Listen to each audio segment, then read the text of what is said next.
사무엘상 14장 23절 말씀 같이 읽겠습니다. 사무엘상 14장 23절 말씀. 그렇게 주께서 그날 이스라엘을 구원하셨고 싸움이 벳아웬으로 넘어갔더라. 예, 그렇게 그리하여 주께서 그날 이스라엘을 구원하셨고 싸움이 벳아웬으로 넘어갔더라. 예. 잠깐 기도하겠습니다. 전날인 주 하나님 감사합니다. 이 아침에도 주의 영을 충만케 하시고 은혜 많이 베풀어 주셔서 주의 말씀을 쏟아부어 주십시오. 비가 내리는 것 같이 지금 밖에 비가 내리는 것 같이 그렇게 저희에게도 은혜의 담비를 내려주시고 주의 영을 충만케 해주시고 복을 주시옵소서. 하늘에 쏟아내리는 모든 영적인 복으로 복을 주시되 특별히 아버지 하나님 저에게 지혜와 계시를 주시고 깨닫는 마음을 주시옵소서. 성경을 볼 수 있는 밝은 눈을 주시옵소서. 들을 수 있는 귀를 주시고 아버지 하나님 마음에 담아둘 수 있도록 이 말씀을 마음에 믿음과 결합하게 해주시고 쌓아두게 해주시고 불이 내리도록 해주십시오. 마음의 보고의 말씀을 쌓아두기를 원합니다. 이 말씀을 잘 사용할 수 있도록 지혜를 주시고 빼앗기지 않게 하시고 흘러나가지 않도록 해주십시오. 전능자주 하나님 주의 첫날입니다. 모든 성도들이 주의 말씀을 통해서 새롭게 마음이 새롭게 되고 은혜를 있게 해주십시오. 한번 전환전화 듣는 자 모두 주 앞에 있습니다. 아버지 여러 가지 힘든 사정에 있는 분들이 한번 주님의 말씀을 통해서 해결을 받게 해주십시오. 그리고 아버지 저희가 많이 성장하게 해주시고 마음의 모든 문제들이 우리 이 말씀을 통해서 실타래 풀리듯이 풀리게 해주시고 아버지 모든 것이 끊어내지고 또 아버지 세움을 받도록 해주십시오. 감사드립니다. 주의 성기도합니다. 아멘. 예. 오늘 공부할 말씀은 주께서 그날에 이스라엘을 구원하셨더라. 구약성경에서 구원하다, 구출하다는 말은 죄에서 구원, 지옥에 가지 않는다 이런 뜻이 아니고 이 목숨을 건졌다 이 말입니다. 목숨을 건졌다. 그러니까 구약성경에서 구원, 구출, 구조 이런 말은 우리 신약의 개념, 우리가 로마서나 이런 데서 나오는 구원 개념과는 완전히 다른 겁니다. 예수 믿어서 지옥 안 간다, 영원한 멸망에 떨어지지 않는다 이런 개념이 아니고 우리의 목숨, 생명을 건진받았다. 감옥에 가게 됐는데 안 가게 됐다. 포로가 됐는데 포로에서 탈출했다, 구출받았다. 불이나 물속에 빠져 죽을 뻔했는데 살아났다. 이런 게 성경에서 말하는, 구약에서 말하는 구원이에요. 주로 이제 몸이죠. 그러니까 목숨을 건지는 거예요. 죽게 된 상황에서 죽지 않게 되는 것이 구원입니다. 나를 구원하소서 이 말은 내가 지금 죽게 되는데 죽지 않게 해주십시오 이 말이죠. 전쟁에서 승리, 포로에서 자유가 되는 것, 감옥에서 나오는 것, 역병과 같은 것에서 죽지 않는 것 등을 구원 또는 구출이라고 합니다. 빚을 진 자가 빚에서 놓이는 것도 구원입니다. 요셉이 이집트의 총리가 되어서 극심한 기근에서 이스라엘을 구원했습니다. 이스라엘 가나안 땅에 있던 이스라엘을 구원했죠. 그들 다 오라고 해서 잘 먹였죠. 그래서 이스라엘의 후손 자손 중에 아무도 죽지 않고 그 7년 대기근을 잘 견뎠단 말이죠. 그래서 잘 이겨냈는데 그걸 이스라엘을 구원했다. 창세기 45장 실제로 보면 뭐에서 구원이죠? 그는 기근에서 구원입니다. 기근에서 구원했단 말입니다. 지옥에서 구원이 아니고 이스라엘을 기근에서 구원한 겁니다. 그럼 이집트 사람들 역시 요셉으로 인해 대기근 동안 죽지 않았고 살았는데 그들 요셉에게 창세기 47장 25절에 당신께서 우리의 생명을 구원하셨나이다. 이래요. 당신께서 우리의 생명을 구원하셨나이다. 요셉이 구원자가 된 겁니다. 이집트의 구원자가 된 거예요. 뭐에서 구원? 죄에서 구원이 아니고 멸망에서 구원이 아니고요. 기근에서 구원입니다. 기근에서 구원. 홍해를 건널 때 이스라엘은 주의 도우심으로 홍해 바다에 빠져 죽지 않았습니다. 그것이 그들이 받은 주의 구원입니다. 칼이나 역병이나 기근이나 전쟁 등 우리에게 닥치는 다양한 재난으로부터 피하는 것도 구원입니다. 종이나 포로되면서 놓이는 것도 구출입니다. 전쟁에서 승리하면 그들은 우리가 이겼다, 우리가 승리했다 이렇게 외치지 않고 성경적 표현으로 뭐라 그러죠? 주께서 우리를 구원하셨다. 주께서 우리를 이날 구출하셨다 이렇게 말합니다. 오늘 필리스틴에게 이제 이스라엘이 이겼단 말이죠. 요나단을 통해서 이겼는데 그날 주께서 그날에 이스라엘을 뭐 하셨다? 구원하셨더라. 그래. 뭐에서 구원이죠? 전쟁에서 구원입니다. 전쟁에서 구원이에요. 구원의 의미를 정확하게 파악해두기 바랍니다. 이 구원론 이야기할 때 보면 꼭 이거 나오는 게 구약의 구원, 신약의 구원, 대환란에서 구원, 이 구원의 개념이 다릅니다. 대환란에서 구원은 뭐죠? 대환란에서 구원이 말 그대로 지옥 멸망 그게 아니고 이제 우리가 이제 구원 이야기할 때 개념이 좀 달라요 전혀. 이런 단어들 중에서 또 하나는 이제 혼의 구원에 쓰이는 이 혼이란 말입니다. 우리 구원할 때 혼의 구원 하잖아요. 구원의 의미와 더불어 가장 많이 오해한 의 중에 하나가 이 혼이란 단어입니다. 혼, 영혼 몸 할 때 혼 말이죠. 구약에서 혼을 구원한다고 하면 그 혼은 영혼 몸이라고 할 때 혼이 아니고 영혼 몸 할 때 혼이 아니고 육신의 생명을 뜻하는 말입니다. 혼이 뭐냐? 사람이란 뜻이에요. 혼이 뭐냐? 사람의 생명이란 뜻입니다. 내 혼을 구원하소서 이 말은 내 생명을 구원하소서, 나를 구원하소서 이 말이라고요. 특히 구약에서 혼을 구원한다는 말은 다 육신의 생명이란 뜻입니다. 혼은 사람, 육신의 생명입니다. 내 혼이 살리라 이렇게 말하면 혼이 살지 그럼 혼이 죽어요? 혼은 영원히 산다며. 뭐 지옥에 살든 하늘에 살든 어디에 사는 게 문제지. 혼은 영원히 산다며.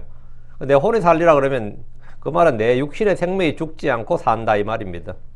내 혼을 살려주소서 이 말은 내 육신의 생명이 죽지 않고 살게 해달라 이 뜻입니다. 다른 뜻이 아니에요. 그 뜻이에요. 롯이 소돔에서 나가면서 천사들한테 뭐라 그래요? 내 혼이 살게 하소서 이렇게 간구를 합니다. 내 혼이 살게 하소서. 이 소돔에 불심판에서 내 생명이 여기서 불에 타 죽지 않고 내 혼이 살게 하소서. 내 육신의 생명이 죽지 않게 해달라는 뜻입니다. 혼은 사람이란 뜻과 육체의 생명과 동의어입니다. 사람이 죽는다면 내 육신의 생명이 죽지 않게 해달라 이런 뜻입니다. 혼은 사람이란 뜻과 동의어예요. 사람이 죽는다 말이 사람이 죽는다 이게 뭐냐면 혼이 죽는다. 사람이 구원받았다 이 말이 뭐냐면 혼이 구원받았다 이 말입니다. 혼이 끊어진다는 말도 성경에 자주 나오는 표현인데 혼이 어떻게 끊어지죠? 혼이 끊어진다. 생명이 끊어졌다 이 말입니다. 그 혼이 끊어지리라 이 말은 그 생명이 끊어지리라 죽으리라 이 말이죠. 예. 혼과 사람, 혼과 생명이 동의어로 쓰인 예는 너무나 많습니다. 그래서 성경은 혼이 먹는다, 혼이 마신다, 혼이 외친다, 혼이 본다, 혼이 듣는다, 혼이 끊어진다, 혼이 싫어한다, 혼이 괴롭다, 혼이 부정하다 이런 표현들이 쫙 나오는데 그 혼이 뭐냐 그러면 모두 사람이란 뜻입니다. 사람이란 뜻이에요. 혼이 무덤에 간다고 하면 사람이 죽어서 무덤에 간다는 말입니다. 혼이 무덤에 어떻게 가느냐 이런 사람 있더라고요. 혼이 어떻게 무덤에 가느냐. 혼이 무덤 가지. 혼이 뭔데? 사람인데. 그 사람이 죽어서 무덤에 간단 말이에요. 그래서 그때는 그 당연히 사람 죽어서 몸이 무덤에 가겠죠. 근데 혼이 무덤에 간다고. 그러니까 이게 이 혼의 뜻을 잘 모르니까 혼이 어떻게 무덤 가느냐. 그래서 혼을 음부라고 바꿔버리는 거예요. 혼이 음부로 갔다 이렇게.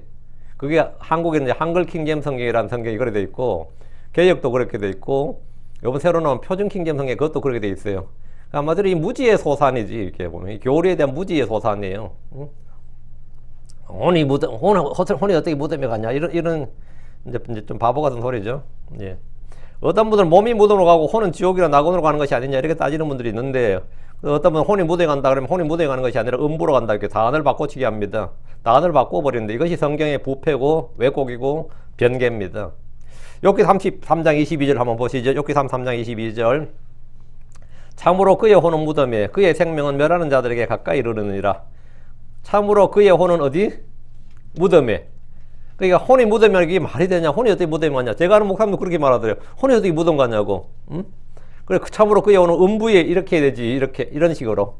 참으로 그의 혼은 무덤에 그의 생명은 멸하는 자들에게 가까이 이르느니라. 혼은 무덤에. 이 혼이 뭐죠? 생명이라고요. 그의 생명은 이게 지금 한 구절에서 같이 무슨 뜻인지 이 성경 자체적으로 뜻을 설명해 주는 거예요. 그의 혼은 무덤에 그의 생명은 멸하는 자들에게 죽이는 자들에게 이 말이에요. 가까이 이르느니라. 자, 시편 49편 뒤로 시편 49편 15절 그러나 하나님께서 내 혼을 무덤의 권능에서 구속하시리라. 이는 그분께서 나를 받아주셨습니다. 그러나 하나님께서 내 혼을 무덤의 권능에서 이랬죠. 혼이 어떻게 무덤하고 맞냐. 그래서 내 혼을 음부의 권능에서 이렇게 하는 이제 성격을 바꿔버리는 거죠. 단어를 바꿔버리는데 이건 혼의 뜻을 몰라서 그래요. 혼은 사람, 육신의 생명입니다. 하나님께서 내 혼을, 나를, 내 몸을, 내 육신의 생명을 말이에요. 이 부활에 관한 겁니다. 네, 혼과 생명을 동요로 보면 이 구절에서 무덤은 절대로 음부와 같은 단어로 바꿀 수가 없습니다. 하나님 필리스틴과의 전쟁에서 이스라엘을 구원하셨다고 하면 이 구원은 전쟁에서 승리를 말합니다. 전쟁에서 지면 죽거나 포로가 되거나 정복자들의 노략물이 됩니다. 전쟁에서 지면 당연히 특히 옛날 고대 시대에 전쟁에서 지면 끝나는 거죠. 전쟁에서 죽지 않고 사는 것, 승리하는 것은 위대한 구원입니다. 주의 명령에 불순종하여 버림받은 왕이나 도망간 군인들, 두려움에 떠는 백성들이 어떻게 막강한 기병들을 가진 필리스틴과의 전쟁에서 이길 수 있습니까? 왕에게는 대략 600명의 군대가 있었을 뿐입니다. 저쪽은 기병만 몇 명이죠? 병가만 3만이에요. 응? 이쪽은 600명이고 이 전쟁 자체가 안 되죠. 그런데 그들에게는 문제 뭐죠? 600명도 600명이지만 더 중요한 건 칼과 창이 없어요. 대장장이들이 없었기 때문에 철제 무기 없다. 칼과 창 같은 철기 무기가 없습니다. 이런 전쟁에서 이스라엘이 승리하는 유일한 방법은 주 하나님의 도움밖에 없습니다. 전쟁은 주께 속한 것입니다. 주께서 말씀하시기를 역대기야 20장 15절 너희는 귀를 기울일지어다 주가 이같이 너희에게 말하노라 이 큰 무리로 인하여 두려워하거나 놀라지 말라 그 전쟁은 너희에게 속한 것이 아니요 하나님에게 속한 것이니라. 요나단은 이 진리를 정확히 알고 있었고 믿었습니다. 요나단 자기의 병기를 든 청년 한 명만 데리고 적진으로 갔습니다. 그래서 6절에 보면 주께서 우리를 위하여 일하시려다 이는 많은 사람을 구원하시든지 혹은 적은 사람 하시든지 주께는 제약이 없기 때문이니라. 승리가 불가능한 전쟁에서 필요한 한 가지는 주의 구원, 주의 구출입니다. 우리에게 가능성이 전혀 보이지 않을 때 우리는 주를 찾고 그분을 불러야 됩니다. 주께서는 자기를 부지런히 찾는 자들에게 보상해 주시는 분입니다. 하나님 이스라엘과 필리스틴과의 전쟁에서 승리를 주셨습니다. 이는 그들에게 주신 은혜의 선물입니다. 이것은 사울이 믿음이 좋아서 또는 의로웠기 때문이 아닙니다. 이것은 백성들이 주를 찾고 불렀기 때문은 아닙니다. 하나님께서 이스라엘에 승리를 주시고 구출하신 것은 믿음의 사람 요나단 때문이었습니다. 요나단이 적진에 들어가 싸웠고 주님은 그들 가운데 혼란을 보내셨습니다. 필리스틴 군대는 적들에게 패배한 것이 아니라 자기들끼리 싸움을 벌였습니다. 전쟁터에서 지들끼리 싸웠어요. 아군들끼리 서로 총질한다는 말대로 성경에서는 이런 예가 많이 나옵니다. 기드온이 미디안과 전쟁을 할 때 미디안 군도 자기들끼리 싸우다 망했습니다. 승리는 주께서 주신 선물이었습니다. 하나님은 주를 믿는 자에게 승리를 주십니다. 고린도전서 15장 57절 그러나 우리 주 예수를 통하여 우리에게 승리를 주신 하나님께 감사하노라. 고린도후서 2장 14절에도 항상 우리를 그리스도 안에서 승리하게 하시고 우리를 통해 모든 곳에서 그분을 아는 냄새를 풍기게 하시는 하나님께 이제 감사하노라. 그리스천들은 이 두 구절을 늘 기억하고 헛되이 믿지 않도록 해야 됩니다. 믿음이 승리를 줍니다. 무엇인지 하나님에서 난 것이 세상을 이깁니다. 우리는 선으로 악을 이기고 성령으로 육신을 이기고 믿음으로 세상을 이겨야 됩니다. 우리는 주의 말씀을 병기로 사용해서 우리의 마음속에 상상하는 것과 생각하는 것 모든 생각을 사로잡아서 그리스도께 순종해야 됩니다. 전쟁은 이기지 못하면 종이 되고 포로가 됩니다. 사람이 누구에게 정복되면 마지막 끝이 전보다 더 나쁘게 됩니다. 사람이 누구에게 정복되면 그 사람에게 속박됩니다. 우리는 이 땅에서 육신 안에 살지만 육신을 따라 살지 않습니다. 세상에 살지만 세상을 따라 살지 않습니다. 자, 본문 보겠습니다. 11절. 그리고 그들 둘이 필리스틴 사람들의 수비대에게 자기들을 드러내었더라. 이에 필리스틴 사람들이 말하길 보라 히브리 사람들이 자기들이 숨었던 구멍에서 나오는도다. 사령병 정도로 생각한 거죠. 요나단과 그의 병기든 청년이 필리스틴 사람들이 수비대에게 자기들을 드러냈습니다. 그들은 밤의 어둠을 이용해서 자기들을 숨기거나 바위나 지형지물을 이용해서 숨은 것이 아니라 계곡을 타고 가면서 그들이 발견할 수 있도록 드러내 보였습니다. 이에 필리스틴 사람들이 그들을 보고 말했어요. 보라 히브리 사람들이 자기들이 숨었던 구멍에서 나오는도다. 저놈들 숨었다 이제 나온다고 본 거죠. 이스라엘 군대가 모두 도망을 치고 산과 바위들과 구멍들을 숨은 것을 알았기 때문에 필리스틴 군대는 그들을 보자. 단 두 명이니까요. 이들이 도망자들이거나 숨었던 자들이거나 아니면 탈영병 정도로 생각했습니다. 그들을 보면서 이제 숨었다가 기어 나오는구나 이렇게 여겼기 때문에 전혀 위협으로 생각하지 않고 그들을 치러 오는 적들이 아니라 항복하러 오는 자들 또는 귀순자들 패잔병들 정도로 생각했습니다. 그래서 이제 나온 게 뭐죠? 12절. 그리고 그 수배다 사람들이 요나단과 그의 병기 드는 자들에게 대답하여 말하기를 우리에게로 올라오라. 그리하면 우리가 너에게 한 가지 일을 보이리라. 이에 요나단이 그의 병기를 든 자에게 말하되 나를 따라오라. 주께서 그들을 이스라엘 손에 넘겨주셨느니라. 그래서 이 수비대 사람들이 거기 스탑 하고 우리가 너희들한테 가겠다 이렇게 말하지 않고 그냥 무방비 상태로 오라고 기껏 두 명이니까요. 그죠? 오라고. 그들이 완전 안심하고 있는 거죠. 그 필리스틴의 그 수비대 사람들이 요나단과 그의 병기든 자들이 우리에게로 올라오라 했습니다. 이는 그들의 항복 또는 귀순을 받아주겠다는 겁니다. 그들은 적이 온다고 생각한 것이 아니기 때문에 별로 신경도 쓰지 않았습니다. 그리하면 우리가 너에게 한 가지 일을 보이라 했는데 필리스틴 군대는 그들이 오면 한 가지 일을 보이겠다고 하는데 이것은 그들의 군대 힘을 보여주고 그들이 항복하기를 잘했다는 것을 보여주겠다는 겁니다. 우리 군대로 귀순한 것을 환영한다는 뜻이기도 합니다. 자, 잘 왔다. 이게 웰컴이다 이거예요. 이들은 이스라엘 군대가 자발적으로 항복하기를 원하고 있습니다. 요나단은 그들의 말을 듣자 처음에 말했던 대로 이것은 하나님이 그들을 우리의 손에 넘겨주신 표적이라고 판단했습니다. 지금 12절에 이에 요나단이 그의 병기를 드는 자에게 말하되 나를 따라 올라오라. 주께서 그들 이스라엘 손에 넘겨주셨느니라. 이게 판단한 거예요. 적들은 방심하고 있고 이스라엘을 완전히 무시하고 있었습니다. 그들을 치러 오는 요나단을 보면서 우리에게로 올라오라 하면서 환영하고 있기 때문입니다. 요나단은 이를 통해서 이 전쟁을 이길 수 있다고 판단했습니다. 그는 하나님이 이 전쟁에서 함께하고 있다는 사실을 믿었습니다. 백성들이 두려워서 도망하고 숨어버렸고 전부 다 왕도 버리고 도망쳤죠 다. 하나님께서는 그런 것이 전혀 문제가 되지 않음을 알고 믿었습니다. 사정이 점점 어렵게 되고 마침내 불가능하게 될 때, 가능성이 제로가 될 때 말이죠. 그때 주를 바라보고 그분을 신뢰하십시오. 그것으로 충분합니다. 요나단은 그들의 말을 듣자 주께서 승리를 주신다고 확신했습니다. 한 사람의 큰 믿음은 자기뿐 아니라 온 백성을 구원했습니다. 13절입니다. 그리고 요나단이 그의 손과 그의 발로 기어 올라갔고 또 그의 병기 드는 자도 그를 뒤따랐더라. 이에 그들이 요나단 앞에 쓰러졌으며 그의 병기 드는 자가 그를 뒤따르며 죽였더라. 기브아에서 필리스틴 수비대가 있는 믹마스로 가는 길이 V자 협곡입니다. 그러니까 여기서 기브아 쪽으로 내려갔죠. 처음에는. 그런데 지금 다시 올라가고 있는 게, 올라가는데 이 바위 계곡이가 상당히 험준했던 거예요. 그래서 기어 올라갔다. 그의 발로 기어 올라갔고 이랬죠. 기어 올라갔고. 기어 올라갔단 말이죠.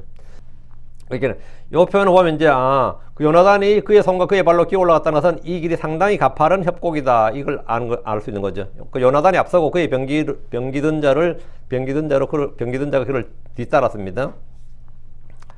필리스틴 군대는 이들 둘이 오면 그냥 잡아다 가둘 수도 있고 귀순용사를 대하듯이 환영해 줄 수도 있습니다. 빵과 물을 주면서 그들을 쉬게 할 수도 있고 그들에게 정보를 얻을 수도 있습니다. 그런데 요나단은 탈영맨이나 도망자가 아니라 용사였습니다. 요나단은 즉시 그들을 제압하기 시작했고 필리스틴의 병사들은 별 저항도 못해보고 쓰러졌습니다. 항복할 줄 알았더니 손 들고 나올 줄 알았더니 칼질을 해야 되네. 그럼 어떻게 되는, 무방비로 있던 사람은 어떻게 되는 거죠? 앞에 있던 사람은 당장 그냥 한 칼에 그냥 뭐 한두 그릇 그냥 퍽 쓰러지는 거죠. 그러니까 이들은 경계하지 않았던 것이 가장 큰 원인이었고, 이들을 경계하지 않았던 게 가장 큰 원인이었고, 요나단이 잘 싸운 것도 이유일 겁니다. 이들은 단지 둘이었지만 무시할 수 없는 전력이었습니다. 이들이 필리스틴 진영까지 와서 이렇게 칼질을 할 줄이야. 필리스틴 군대도 그 병사도 아무도 상상도 못했을 겁니다. 거기다 그들은 제법 칼을 잘 쓰는 용사들이었습니다.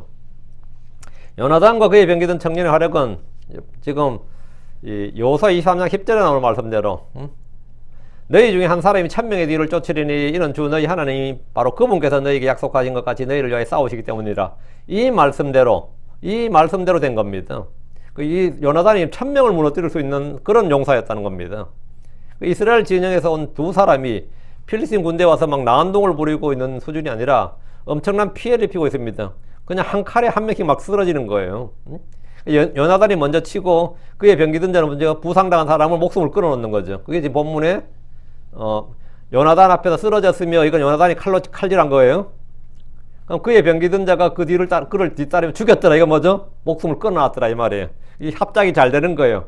요나단이 한 명 쓰러뜨리면 칼에 맞아서 금방 탁 죽는 건 아니잖아요. 그럼 뒤따른 병기든 자가 뭐 한 거죠? 목숨을 끊어놨더라. 사실 뒤에 사람이 더 힘들지도 모르겠습니다. 그래서 한 명이 확인 사살해서 팍팍 죽여놨다 이 말이에요. 14절. 그리고 요나단과 그의 병기드는 자가 했던 첫 사륙은 대략 20명으로 한겨레 소들이 쟁기질할 수 있는 바네이커 땅에서 했더라. 바네이커 0.5에이커란 말인데, 도망자나 탈영병이나 귀순자인 줄로 생각했던 히브리 사람들의 기습 공격에 필리스틴 군대 병사 20명이 졸지에 순식간에 죽임을 당했습니다. 20명도 적은 게 아닙니다. 한 소대병력입니다. 둘이 20명을 죽인 것입니다. 최전방의 작은 초소 하나가 거의 전멸당한 수준입니다. 그럼 이제 후방에 연결돼가지고 후방에 우르르 몰려와야 되는데, 여기 보면, 여기서 한겨레의 소들이 쟁기질할 수 있는 바네이커 땅 안에서 했더라. 이 말씀은 면적을 나타낸 너비를 뜻하는 말이 아닙니다. 에이커는 보통 이제 43,560평방 스퀘어 피트로, 우리 여기 미국으로 하면, 그 이제, 평방 피트라 그랬어요. 이제, 미터로 하면 이제 4,000제곱미터? 그 정도. 4,000제곱미터 약간 넘습니다. 축구장 한 75% 정도.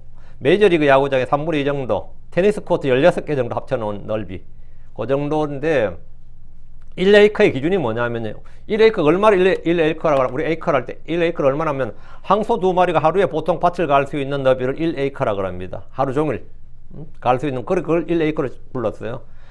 본문에서는 소 2마리가 쟁기질할 수 있는 반 에이커 땅이면 6시간 정도 일한 시간, 소가 6시간을, 2마리 소가 6시간을 갈 수 있는 너비 정도가 이제 반 에이커입니다. 하프 에이커에.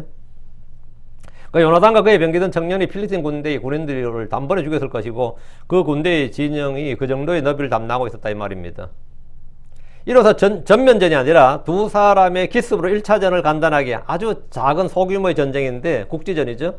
아주 작은 전쟁에서 승리를 했습니다. 문제는 이 일로 필리스틴 군대에 큰 두려움이 맺었다는 겁니다. 단 두 사람에게 한 개의 부대가, 최전방에 있는 한 개의 초소가, 수비대가 완전히 패했기 때문입니다. 필리스틴 군인들은 20명이 죽었는데 도망자들이 속출했던 것으로 보입니다. 15절. 이에 군대 안에서 또 들판에서 또 온 백성 가운데 떨림이 있었으니 수비대와 노력하는 자들도 떨었고 땅도 흔들렸더라. 이처럼 그것은 매우 큰 떨림이었더라. 공포가 뭡니까? 쫙 번진 거예요. 온 부대 내에 공포가 쫙 번졌다고. 사기충천, 군기가 착 선 게 아니라 두려움이 완전히 막 있었는데 그 두려움이 매우 큰 떨림이었다 이 말이에요. 그 필리핀 군대 안에서 떨림이 있었다는 것은 그들의 사기가 폭망하고 큰 두려움이 임했다는 이 말입니다. 2차 세계대전 때도 뭐 이런 거 있고요.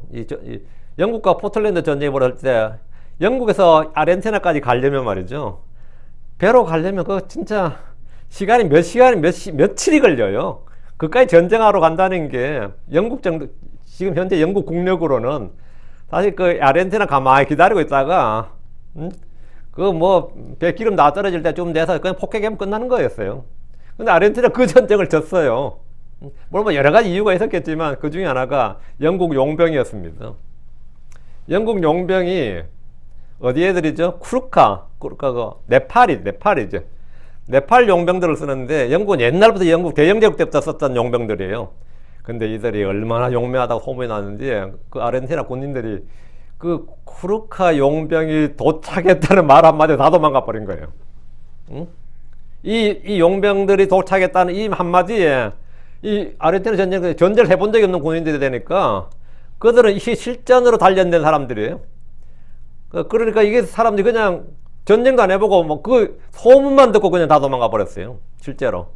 진짜 황당한 일인데 그 영국이 포틀랜드 전쟁 이겼죠. 물론 뭐 그때 대처 수상 때인데 뭐 여러 가지 뭐 미국도 물론 영국도 없고 막 했습니다. 그런데 전쟁은 실제로 크게 안 일어났어요. 실제로. 왜? 아르헨티나 군인들이 겁을 먹어버린 거예요. 그래서 큰 막 몇 개 사단이 도착한 것도 아니에요. 그만큼 사단이 도착할 정도도 안 되지. 지금 저 남쪽에 있는 영국 북쪽에 있고 아르헨티나가 얼마 전 남쪽 땅에 있어요. 그 포틀랜드가. 그런데 뭐 전쟁 같지도 않은 전쟁으로 그냥 이겼어요. 어쨌든. 왜? 다 떨었다고. 그래서 이런 떨림이라는 게 이 군대가 이런 게 군인들 사이에 이게 퍼져버리면 게임 끝나는 거지. 필리핀 군인들이 말이지. 사기가 폭망을 하고 그 군인들이 완전히 두려움에 떨었다는 거예요. 뭔 일인지. 그래서 이제 들판에서 이래 돼 있죠. 이 들판은 필드거든요. 이 야전에서 이 말입니다. 야전에서 이 말은 전쟁터를 말해요. 필드는 그냥 들판이 아니라 전쟁터, 야전입니다. 야전. 15절에 또 온 백성 가운데서 떨림이 있었으니, 근데 필리핀 백성 가운데서 떨림이 있었다 이 말입니다. 승리는 당연한 것이고 기세등등했던 필리핀 군대가 순간적으로 와해되어 버렸습니다. 수비대와 노력한 자들이 떨었습니다. 요나단과 그의 병기든 자의 도발이 일으킨 기습 공격은 전쟁의 판도를 바꿔 놨습니다.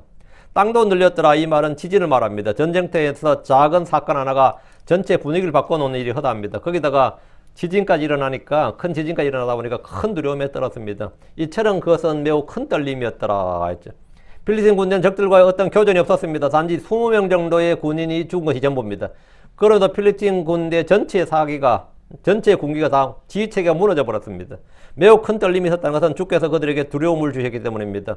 필리핀 군대는 정확히는 모르지만 뭔가 보이지 않는 힘을 느꼈을 겁니다. 그들은 이스라엘 왕이나 백성 군대가 두려웠던 것이 아닙니다. 그럼에도 모두가 두려워하고 떨었습니다. 우리는 이런 현상의 원인을 압니다. 그러나 불신자들 훗날 다시 생각해봐도 왜 이런 일이 일어났는지 이해할 수가 없을 겁니다. 이 세상에서는 도무지 이해할 수 없는 일들이 참으로 자주 발생합니다. 어이가 없는 일이 많이 발생해요. 16절. 우리가 한국도 마찬가지입니다. 뭐 살수대첩, 귀주대첩, 한산대첩에서 한국의 3대 대첩 그런 거 있죠. 그런 빛나는 승리도 뭐 몇 개 있었겠죠. 5,000년 역사에 몇 개 있었겠지만요. 그건 못지않은 굴욕도 많이 있습니다. 단 그 청나라 군대 몇 명한테 한국은 몇만 명이 죽은 적도 있어요. 그 몇 명에게 굴욕적인 왜 죽었나 하면 그때 그 말 타고 그냥 정찰병 정도에 불과했는데도 불구하고 지들끼리 왕고한다고 왔다가 지들끼리 막 밟고 죽이고 도망가고 밟고 죽이고 하다가 몇만 명이 30명한테 몇만 명이 몰살한 적도 있습니다. 단 30명의 군인한테. 전쟁이라는 게 참 희한한 일이죠. 희한한 일이죠. 근데 여기는 단 2명한테 지금 난리가 나버린 거죠. 지금 여기는. 16절. 그리고 베냐민의 기부하에 있던 사울의 파수꾼이 보았더라. 이에 보라 많은 사람이 녹아 없어지듯 사라졌고 그들은 계속해서 서로를 치며 넘어뜨렸더라. 자기들끼리 지금 죽고 하고 있는 거죠. 그 베냐민 지파의 도시 기부하로서 사울의 고향이자 현재 이스라엘의 본대가 있는 곳입니다. 사울왕도 지금 이곳에 있습니다. 기브아에 있던 사울의 파수꾼이 적들을 봤습니다. 이에 보라 많은 사람이 녹아 없어지 사라졌고 그들은 계속해서 서로를 치며 넘어뜨렸더라. 지금 필리스틴 군대 내에 놀라운 일이 벌어지고 있습니다. 적진에 큰 혼란이 생긴 것과 무슨 병고가 있다는 정도는 쉽게 파악이 되었을 겁니다. 대군이 진을 치고 있었는데 서로 도망을 치느라 군인들이 확 줄어들었고 그들 간에 서로 싸움이 벌어졌습니다. 자중질환이 벌어진 것인데 대규모의 적들이 쳐들어온 줄 알고 생각하고 도망을 하다 보니까 벌어진 일입니다. 피하 식별이 되지 않아서 아군을 적으로 오인해서 서로 죽인 일이 발생한 겁니다. 야간에 앞을 보지 못하는 상황에서 간혹 이런 일이 있을 수 있는데 지금 이들은 두려움과 떨림으로 인해 정신이 없었습니다. 자기 한 목숨 살겠다고 도망을 치려다 보니까 같은 동료들로 치고 가버린 그런 상황이 발생한 겁니다. 이는 현대전에서도 자주 발생한 필리스틴 군대는 지금 총체적 난국에 빠진 겁니다. 이스라엘 군대는 아무 일도 하지 않았습니다. 사울이 진격한 것도 아니고 필리스틴 군대는 지금 그냥 자기들끼리 싸우는데 이스라엘 군대는 그냥 구경만 하고 있는 거예요. 단지 요나단과 그의 병기든 청년이 가서 20명의 적들을 죽인 것이 전부인데 근데 이 일의 나비 효과가 엄청났습니다. 17절 그때 사울이 그와 함께 있던 백성에게 말하되 이제 수를 세워 우리에게서 누가 나가든지 알아보라. 그리고 그들이 수를 세웠더니 보라 요나단과 그의 병기드는 자가 거기 없더라. 사울왕은 이스라엘 군대에 누가 나가서 그들과 싸웠는지 알아보라고 했습니다. 뭔가 우리 쪽에서 왕의 명령 없이 지금 군대를 움직였다 이거예요. 사울왕은 지금 어느 장군이 나가서 싸웠는지 어느 부대가 출동했는지 전혀 알지 못했는 이는 왕으로서 출격 명령을 내린 적이 없기 때문입니다. 이제 수를 세워 우리에게서 누가 나가는지 알아보라고 한 것은 군사들의 동향을 파악하라는 겁니다. 왕에게 있는 군대는 기껏 600명이 전부였기 때문에 인원을 파악하는 일은 전혀 어렵지 않습니다. 그들은 즉시 요나단과 그의 병기드는 자가 지금 현장에 여기에 우리 군영이 없다는 것을 알았습니다. 이들이 병력을 이탈해서 적진으로 간 겁니다. 전쟁에서 지휘관의 허락 없이 군대를 움직이거나 단독으로 행동한 것은 중범죄에 해당할 수 있습니다. 왕은 자기 아들이 그 자리에 없다는 말에 아들을 구하기 위해서라도 싸워야 됩니다. 요나단을 구하기 위해서도 이제 진격을 해야 돼요. 18절 그리고 사울이 아히야에게 말하되 하나님의 궤를 이리로 가져오라. 이는 하나님의 궤가 그때에 이스라엘 자손과 함께 있었더라. 참 역사가 반복되죠. 사울왕 시절에 대제사장은 엘리의 증손자였던 아히야였습니다. 사울왕은 아히야에게 말해서 하나님의 궤를 이리로 가져오라고 했습니다. 이것은 전에 필리스틴과의 전쟁에서도 한번 사용했던 방법입니다. 그때 이스라엘은 주의 궤를 뺏겼습니다. 뺏겼죠. 지금 그 궤는 돌려받아서 기럇야림에 있었습니다. 주의 궤를 전쟁에서 무기로 사용한 것은 미신에 불과하고 아무 소용이 없다는 것을 이미 전에 한번 배웠던 입증된 사실입니다. 그러면서 사울왕은 다시 한번 이전에 했던 것처럼 주의 궤를 가져다가 싸우려고 하고 있습니다. 이것은 언약궤의 주의 신비한 능력이나 어떤 신비한 힘이 있다는 추술적인 믿음입니다. 이는 하나님의 궤가 그때 이스라엘 자손과 함께 있었더라 했는데 하나님의 궤는 기럇야림의 아미나답의 집에 20년 동안 있었습니다. 이 궤를 가져다가 전쟁에 사용하려는 이 사울의 계획은 좀 미신적인 일이고 좀 미친 짓이었습니다. 19절 그리고 이런 일이 있었으니 사울이 제사장에게 말할 때 필리스틴 사람들의 군대 내 소리가 계속 나면서 커졌더라. 이에 사울이 제사장에게 말하되 내 손을 거두라. 내 손을 거두라. 이게 뭔 말 같아요? 제사장에게 말하는 거야. 내 손을 거두라. 기도하지 말라? 아니 뭐예요? 제사장이 뭘 해야 될 거 아니에요. 언약궤를 가져왔으니까. 내 손을 거두라. 아무것도 하지 말라는 건데 이스라엘 군대는 적을 공격하지도 않았는데 필리스틴 군대 내 소리가 점점 커지는 거예요. 계속. 적진 속에 뭔가 심상치 않는 일이 벌어졌다는 것은 알겠지만 정확한 내막을 모르는 상황에서 아들 요나단이 지금 거기 가 있다. 이건 아는 거죠. 사울왕은 제사장에게 내 손을 거두라 이랬는데 이것은 제사장에게 죽게 기도하는 것을 그만두라는 뜻이거나 아니면 지금 대제사장이니까 우림과 둠밈이에게 묻는 것을 그만두라 이 말입니다. 우림과 둠밈에게 묻는 것을 그만두라. 그런 제사장 아이에게 언약궤를 가져다가 그 앞에서 주의 뜻을 묻고 주의 계시를 받고자 했습니다. 처음에는. 그러다 적진 속에서 계속 소리가 커지자 이제 비상 상황이죠. 내 손을 거두라고 했는데 이는 주께 물을 필요도 없다. 난 이미 결심을 했다는 뜻입니다. 주의 뜻을 묻거나 우림과 둠밈에 물을 필요 없고 기도하고 할 게 아니다 지금 말이죠. 하나님께 묻고 그 뜻을 구하는 일을 포기해버렸는데 이는 사울왕의 어리석은 판단이었고 결정이었습니다. 20절 그리고 사울과 그와 함께 있던 온 백성이 모였더라. 그리고 그들이 전쟁에 나갔더니 또 보라 각 사람의 칼이 그의 동료를 쳤더라. 이에 큰 혼란이 있더라. 사울과 그와 함께 있던 온 백성이 모였다는 것은 사울왕 곁에 있던 이 군대 600명과 요나단의 군대 1000명을 합한 수일 겁니다. 요나단의 군대도 모두 도망했다면 백성들이 다 모였다고 해도 1000명이 안 될 겁니다.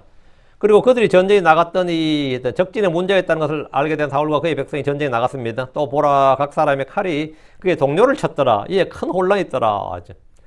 뭐 전쟁판에 보니까 우리가 뭐 싸울 것도 아니에요. 지들끼리 싸우고 있어 지금.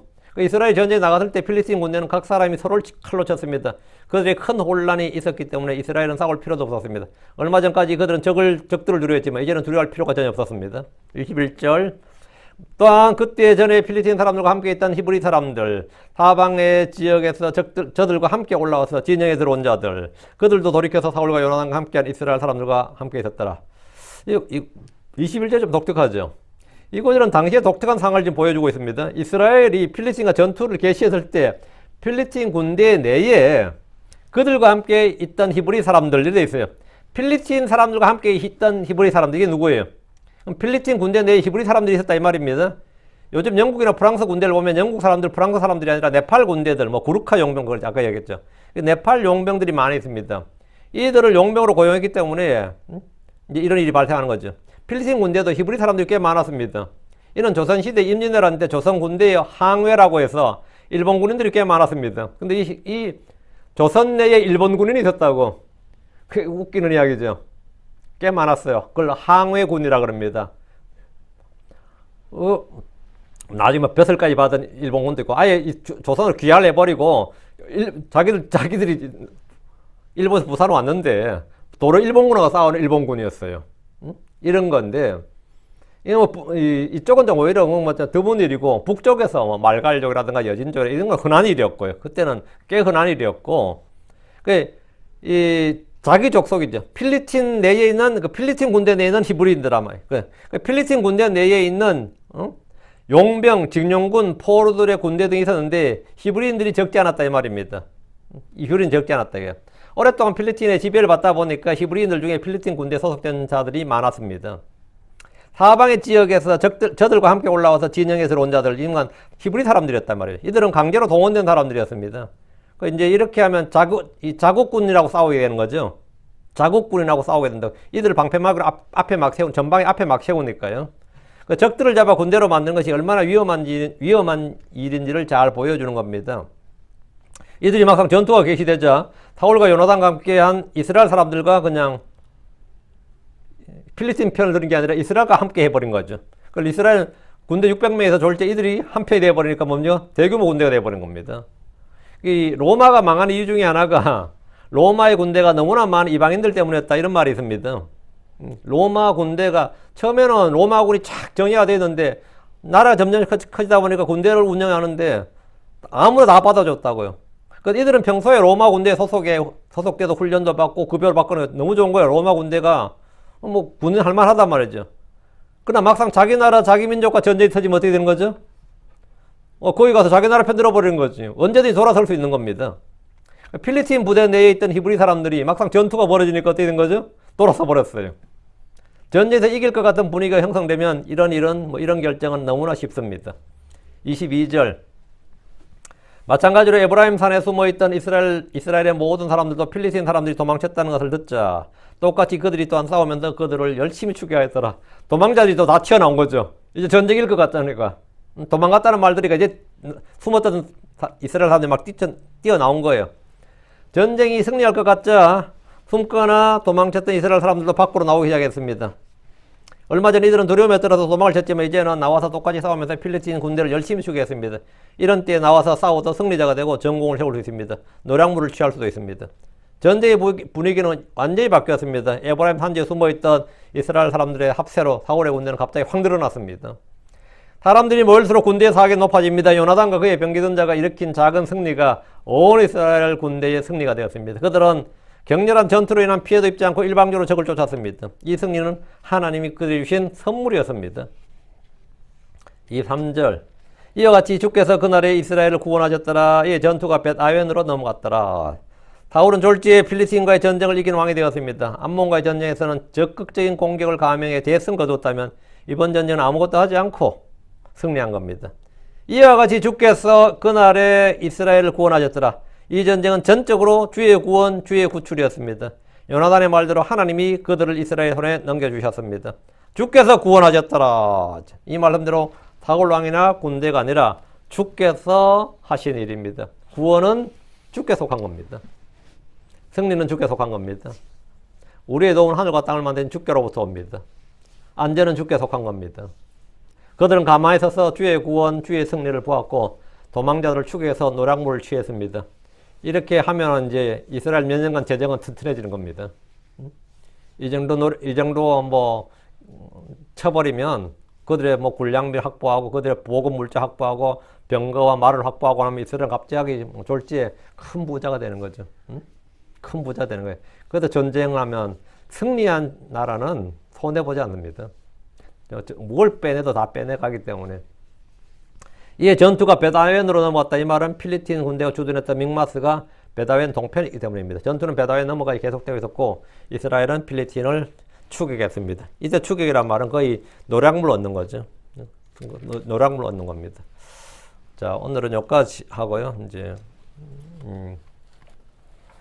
하나님께서 믿음의 사람, 그러니까 요나단을 통해서 믿음으로 행동한 사람이죠. 믿고 행동한 한 사람을 통해서 이스라엘의 큰 구원을 이루신 장면입니다. 우리가 큰 일을 해서가 아니라 주를 믿는 작은 믿음으로 말미암아 주께서 큰 일을 행하신다는 사실이죠. 그게 이 말씀에 오늘 주는 말씀의 교훈입니다. 여러분이 필요한 게 뭐냐 하면 어떤 큰 능력이 아니라 주를 믿는 작은 믿음입니다. 그 믿음의 행위가 큰 일을 이루는데 그 일은 주님이 이루시는 거죠. 오케이, 기도합시다. 주께서 그날에 큰 구원을 이루셨다. 그날에 구원하셨더라. 이런데 위대하고 거룩한 주 하나님 아버지, 구원의 주 하나님을 감사합니다. 저희를 모든 악에서부터 구출해 주시고 모든 어려움과 또 모든 고난과 시험들, 또 이 세상의 다양한 일들, 아마 저희가 겪는 많은 일들이 있습니다. 아버지 하나님, 때로는 저희 힘으로 부족하고 참 이룰 수 없는 것들, 이루어지지 않을 것 같은 불가능해 보이는 그런 것들이 있습니다. 그러나 주님께는 어려운 일도 없고 불가능한 일도 없습니다. 전능하신 주 하나님께서 도우셔서 참 저희에게 믿음을 더하시고 또 그 믿음을 통해서 아주 큰 구원을 이루어 주시옵소서. 하나님 아버지 하나님, 참으로 저희가 구하는 것들, 생각하는 것들 이상으로 넘치게 행하실 수 있는 그분께 저희가 또 간구드립니다. 전능자 주 하나님, 교회 모든 성도를 기억하시고 은혜와 복을 주시옵소서. 아버지 하나님, 그리고 그들이 생각하는 것, 정말 구하는 것 이상으로 넘치게 행해 주셔서 선한 감정들이 넘치게 해주시옵소서. 전능자 주 하나님, 참으로 몸이 아픈 분들을 기억해 주시고 또 마음이 상한 분들에게 위로를 주시옵소서. 새 힘을 주시고 저 주의 신선한 기름으로 기름 부어 주시옵소서. 전능자 주 하나님, 저희가 참 우리 주님을 신뢰함으로 말미암아 저희가 이 땅에서 믿음의 선한 싸움을 싸우고 악으로 선으로 악을 이기고 영으로 성령으로 육신을 이기는 성도들, 또 이 땅에 있는 모든 것들을 정말 우리 주 예수 그를 통해서 승리하고 정복하는 그런 삶을 살 수 있도록 도와주시옵소서. 전능자 주 하나님, 구원의 대장 되신 우리 주 예수를 의지해서 저희가 달리기도 하고 싸우기도 하고 아버지 또 주 하나님께 영광과 찬양을 올릴 수 있도록 해주십시오. 늘 감사하는 자가 되게 하시길 원합니다. 이 시간도 주님께 복 주시고 남은 시간도 계속해서 은혜 베풀어 주십시오. 감사드리며 주의 승리도 합니다. 아멘.